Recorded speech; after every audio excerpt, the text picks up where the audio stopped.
గౌరవ బండి సంజయ్ గారి పుణ్యాన ఈరోజు చార్మినార్ భాగ్యలక్ష్మి అమ్మవారిని దర్శించుకున్నాము. ఎందుకంటే వారు నిత్యం ఏ కార్యక్రమం చేసినా భాగ్యలక్ష్మి అమ్మవారి దగ్గరకు వచ్చి ఆశీర్వాదం తీసుకోవడం, అట్లాగే కేసీఆర్ గారి మీద సవాల్ విసిరాలన్నా, కేటీఆర్ గారి మీద, కవిత గారి మీద, ఎవరి మీద, హరీష్ రావు గారి మీద, ఎవరి మీద సవాల్ విసిరాలన్నా, వాళ్ళని ఛాలెంజ్ చేయాలన్నప్పుడు వారు నిత్యం వాడే మాట తడి బట్టలతో నేను చార్మినార్ భాగ్యలక్ష్మి అమ్మవారి దగ్గరకు వస్తాను, మీరు వస్తారా అని చెప్పి వారు ఛాలెంజ్ చేస్తూ ఉంటారు. ఈ రోజు మేము కూడా ఛాలెంజ్ చేస్తా ఉన్నాం. అన్న నీ పుణ్యమే ఈ రోజు మేము కూడా ఇక్కడికి వచ్చి అమ్మవారిని దర్శించుకున్నాం. అమ్మవారిని ఒకటే కోరినాం, మీరు కేంద్ర సహాయ మంత్రిగా ఉండడం వల్లే పోలీసు వాళ్ళు బండి సాయి భగీరథను అరెస్ట్ చేయకుండా వారం రోజుల పాటు తత్సారం చేసినారు. ఇదే పదవిలో మీరు ఇంకా కొనసాగుతూ ఉంటే బండి సాయి భగీరథ కేసు నీరుగారిపోతుందేమో అనే ఆలోచన ప్రజలలో బాగా ఉన్నది.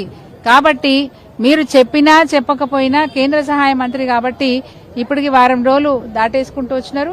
భవిష్యత్తులో కూడా అట్లాంటి పరిస్థితి ఉంటుందేమో అని చెప్పి ప్రజల్లో ఇంకా కూడా అట్లాంటి కన్ఫ్యూజన్ ఉంది. కాబట్టి బండి సంజయ్ గారు మీకు మీరే బాధ్యత వహించి మీరు మీ పదవికి రాజీనామా చేస్తే దేశం మొత్తం, రాష్ట్రమే కాదు దేశం మొత్తం కూడా గర్విస్తుంది మిమ్మల్ని చూసి. కాబట్టి మీకు అట్లాంటి సద్బుద్ధిని ఇవ్వాలని చెప్పి అమ్మవారిని వేడుకోవడానికి ఈ రోజు మేము వచ్చినాం.